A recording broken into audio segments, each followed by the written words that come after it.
Bonjour, donc nous nous appelons Gérard et Dominique et nous sommes mariés depuis 40 ans. Et pourtant, nous appartenons à deux églises différentes puisque moi je suis catholique et Dominique est protestante. Voilà, nous avons donc des sensibilités différentes, nous avons des façons de dire notre foi différentes. Et donc comment faire, comment vivre cette unité au quotidien? Alors je pense que la chose importante, c'est que nous avons des fondements communs, c'est-à-dire on a en commun la rencontre personnelle avec Dieu, le Père, avec Jésus qui est vivant, qui écoute quand on prie, qui répond à la prière, avec l'Esprit Saint qui nous aide à suivre Jésus et qui nous guide. Voilà, nous lisons le même évangile, la même Bible, nous prions ensemble, nous louons ensemble. Voilà, vous voyez tout ce fondement commun et c'est fondamental, c'est bien plus important que nos différences de confession chrétienne. Et à la limite, ces différences de confession chrétienne deviennent une richesse à partager. Mais c'est vrai aussi que c'est un vrai choix que nous renouvelons et nous avons vraiment envie de vivre cette unité. Je vais vous en donner un exemple.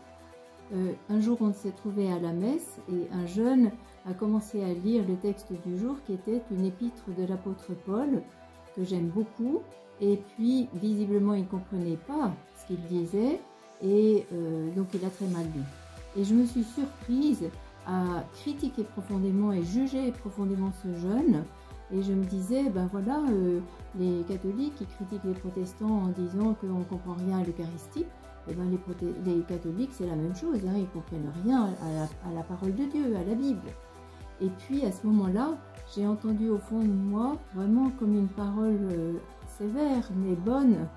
Et je crois que c'était Jésus qui me parlait, qui me disait, écoute Dominique, tu choisis ton camp. Quand tu es comme ça à critiquer, à juger, eh bien tu fais le camp du diviseur, du diabolos. Et tu te mets au-dessus des autres. Eh bien moi j'ai fait le contraire, je me suis mise à genoux et j'ai lavé les pieds de mes disciples. Alors si tu veux choisir mon camp, c'est un camp qui est à genoux. Je te le redis, choisis ton camp.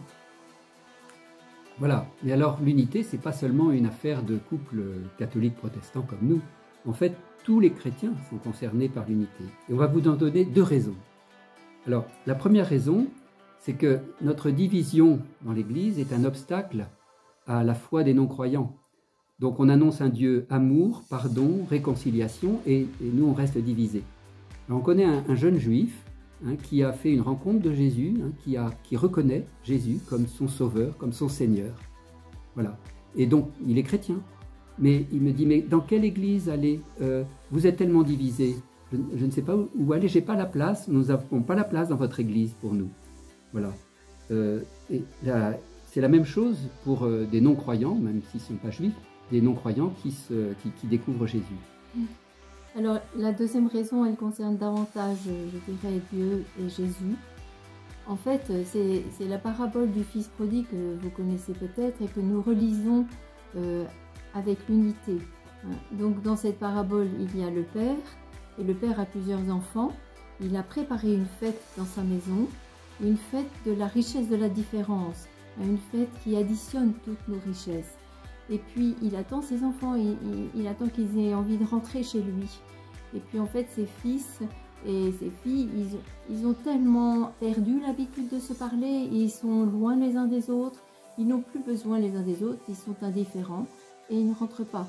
Et donc, le Père souffre vraiment, et Jésus souffre lui aussi, son cœur est vraiment comme déchiré, déchiré parce que Jésus a donné sa vie pour nous donner le pardon, pour nous donner la réconciliation, et puis nous, on reste la plupart du temps indifférents.